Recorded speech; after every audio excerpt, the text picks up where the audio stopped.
older has really nothing to do with it. So no, I really liked what he did with this team, and especially with the staff. Um, he didn't really do too much with Edwin Diaz, but I think he might be just a lost cause at this point. All right. So that's what we're looking at moving towards the future here.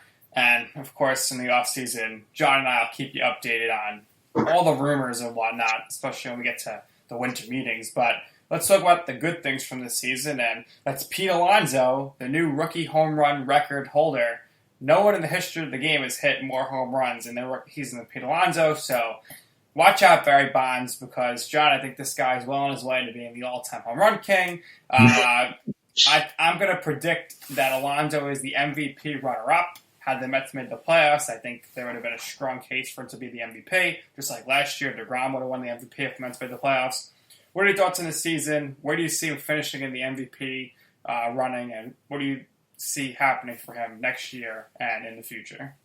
Well, I'm not going to give him the all-time home run record yet. I'll be a little bit. At least the Hall of Fame. I mean, he's gonna. If he averages 50 home runs a year, he's going to be in the 500 home run club. I want him to stay healthy. That's my thing. I know no injuries. That's the Mets' biggest downfall is guys getting hurt, and we can't handle. We are not a good enough team to let him go down with an injury. I think this year he's probably going to be, I don't know, probably like fifth or sixth in the MVP race, just because the Mets didn't make the playoffs. So how valuable could he be? That's kind of how writers think. And the same thing with deGrom. I think deGrom is should be the Cy Young winner this year, but because the Mets didn't make the playoffs, and the guy he's competing with, his team is in the World Series. That's going to hurt his chances, I think. Keep in mind, the voting is done before the playoffs begin, so that's not going to really too much. Same for the MVP, same for Coach of the Year. So if the Mets made the playoffs, just so you know, Mickey Callaway would have been the Manager of the Year, without a doubt on it, because that would be ridiculous. But so deGrom, I think he's definitely going to win this Cy Young, because it was between him, Scherzer, and Ryu. And deGrom ended up having better numbers than all of them. He won it last year. And how sneaky of a season was that, where, he was the best pitcher in baseball, but it was a down year for him. Isn't that funny? Yeah, well, the ball, everyone's heard about it already, but the ball was super juiced this year. The amount of home runs that were hit were just outrageous. So the fact that he put up numbers, which are down numbers for him, but he put up these numbers in this kind of year where the ball was just flying out of there, is crazy impressive. And I think that should really go as a tag in his box when it comes to who should be the Cy Young Award winner. So if deGrom wins a back-to-back Cy Young, right? Not a lot of guys have done this. Are we looking at a Hall of Famer here, or does he need to win another Cy Young? What would he have to do in order to get into the Hall of Fame? Because you forget about the 300 wins. Like, that's never happened. We're never going to see a pitcher win 300 games again. So what do you think deGrom would have to do to make it into the Hall of Fame if he wins 2 Cy Youngs in a row? I think he would have to be. So for the wins numbers you're probably correct there. I'd say he'd have to have at least 200 wins, but regardless, let's just drop the win number, because I know it's a lot different and people don't really register it as a big deal anymore. But I would say he would have to be a Cy Young Award winner or in the top 5 for Cy Young for 10 years. So he has to be a top 10 pitcher for 10 years. Well, if you let's look at MLB right now, the pitchers who are currently starting active that are going to be Hall of Famers. You got Kershaw, you got Scherzer, and then you got Verlander. So other than that, if you look at the pitching right now, it's going to be tough for these pitchers to get into the Hall of Fame in the coming years, especially with the way the game has changed as far as pitch counts and whatnot. Yeah, but if I would say you can go by, top 10 in WHIP, top 10 in ERA, top 10 in strikeouts, top 10 innings pitched. You could sort of tell by a guy's body of work even without the wins. Because unfortunately, a lot of the win stat has to do with team you're on. So a team that doesn't score any runs can really screw a guy who's actually a very good pitcher. We saw last year when he won the Cy Young, he was struggling to get to 10 wins there for a while. So it's not completely his fault, but on the same note, I would say he has to be in the top 10 for all those years. And honestly, I think he will be because he's not one of these young guys who's super duper dependent on the heat. He's really matured himself and become more of a pitcher. You could tell when he doesn't have his really good stuff, he just changes his game up and he'll throw more breaking balls. He'll go outside rather than in. He can kind of make it work even when his best stuff's not with him. So, he's one of the guys who will fight through it and give you 6 innings even when he's not on his best game. So because of that, I think as long as he doesn't have any more elbow issues or, God forbid, a shoulder issue, I think, he'll very much on the pathway to it right now. Absolutely. And the Mets, I think they're on the right pathway right now as far as an organization goes. But that could all change with this managerial hire. If they hire the right guy and then they do, like I said, go and sign a few closers, I'd be shocked if the Mets aren't in the World Series next year, taking on the Rays or something, because the lineup is the best in the NL. And keep this in mind. Yoenis Cespedes is playing next year. Find me, John, a better back-to-back than Alonso and Cespedes in all of baseball. Yes, but this isn't a video game. Cespedes is a real person, and he's older. I'm an old guy, too, I can tell you right now. Cespedes is definitely playing. You know why? Because he's going to be a free agent after this year. So I'd be stunned if he doesn't play the whole year. He's going to play, but I'm just saying, as an old guy, when you get hurt, that recovery, you just aren't the same like you used to. You don't just bounce back like you did in the 20s when you're in your 20s. I would love to see how he's going to be when he's in there. If he's going to be the same hitter that he was, then we're good to go. And I think we have a really great lineup. If he's not the hitter that he was, we are in trouble because he is a kind of guy that will strike out a lot. We know his issues in the field, so he has detractors. And if he's not bringing those big power numbers, those detractors add up quick. And I'll say Cespedes hits 30 home runs because he's going to miss about 20 to 30 games. He'll have like 75 to 80 RBIs, and he's going to win the Gold Glove. That's my prediction for next season. I'm going with he's going to bat 260.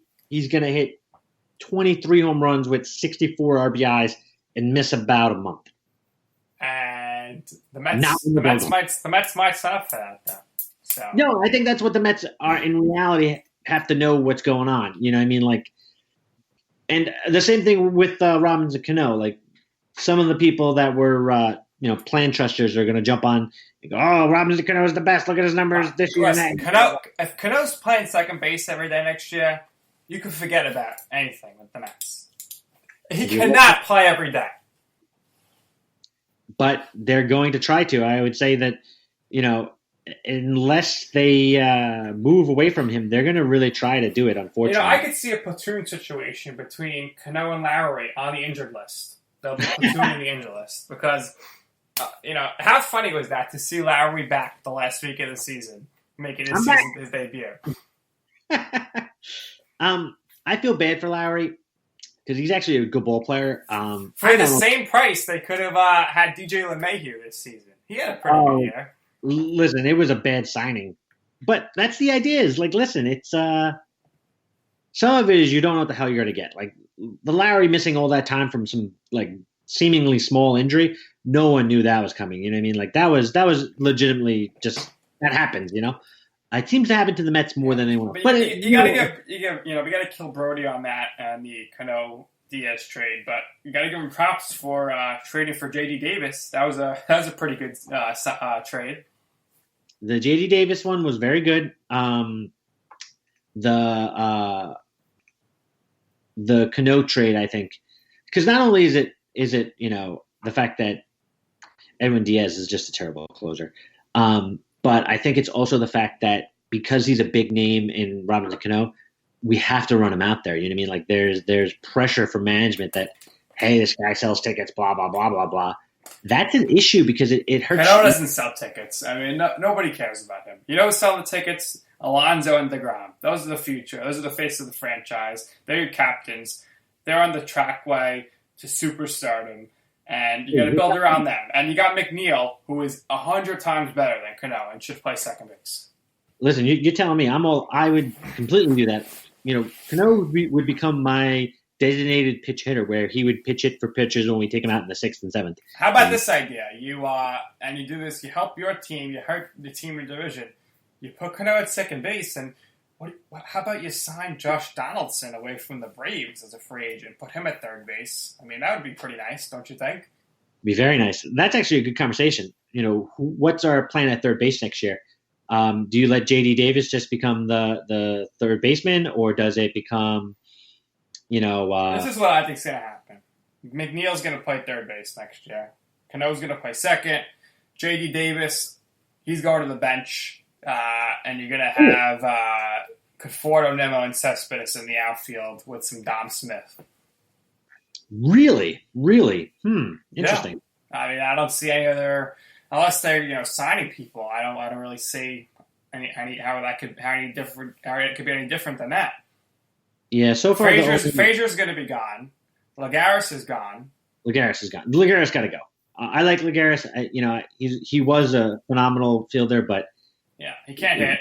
But I don't know what our next show's going to be. But so Frazier, they're not going to resign. But I know you hated Frazier, but he held the team together this year. His value in the clubhouse was tremendous, and he had a pretty decent year at the plate, and he played good defense. So I know people like to kill him, but I think he did a good job with this team. No. Listen, he had like a month where he didn't get a hit, but he still managed to get hot there for a while. He got his numbers. He always hits for power, and he's a major league ball player, so he's a real professional ball player. He gives you a real professional third base, which is great because we don't always have that. And I feel like if we don't re-sign him or sign someone that can sort of take his place, we're going to miss that when we're running a kid out there, or we're doing something like we did for years with Flores. We're playing somebody out of position. So the reason why they're probably not going to re-sign him is because he got Lowrie. So Lowry's here regardless, and they're probably like, he'll fill the Frazier void. But I don't think Lowry's as much of a leader as Frazier. I don't know. I don't know anything about Lowrie. That's the unfortunate part. And then the other thing I think they got to do is Don Smith had a pretty solid year, so they need to trade him right now for a closer or something. before he goes down, yeah. Yeah, and also there's nowhere to play this guy. He's a terrible outfielder, and you got Cespedes, Nimmo, Conforto, and J.D. Davis, who all are going to play before him in the outfield. So they need pitching. They're probably not going to sign Wheeler, so you need to, flip Smith for someone who could help the team next year. Yeah, that's not a bad idea. I would say if we don't sign Wheeler, at least give him a qualifying offer. Absolutely. That'd be fine, I guess. What can you really do? If he gives us like a discount, that'd be great. But he didn't have really a good enough year. If he's going to get paid, I'd prefer someone else to pay him. You know what I would do if I'm getting rid of Wheeler? Maybe we could sign Garrett Cole. I think that might help the rotation a little bit. Well, I haven't heard yet, so it's not proven yet. But Bartolo Colon might still be a free agent. He is. He definitely is. All right, that's going to do it here for this episode of the MetsCast on WGSports.com. Make sure you are liking and following our Facebook page as well. And John, tell them about the merchandise we have available for WG Sports. Yeah, we got hoodies and T-shirts, hats. I bought myself a T-shirt. It's screen printed onto a Nike shirt, so it's actually super nice. They're cut super good. So get some swag and you can promote the show. Absolutely. All right, so that's going to do it, everybody. And the next time we speak to you, we will break down the Mets' new manager. And until next time, everybody, let's go Mets.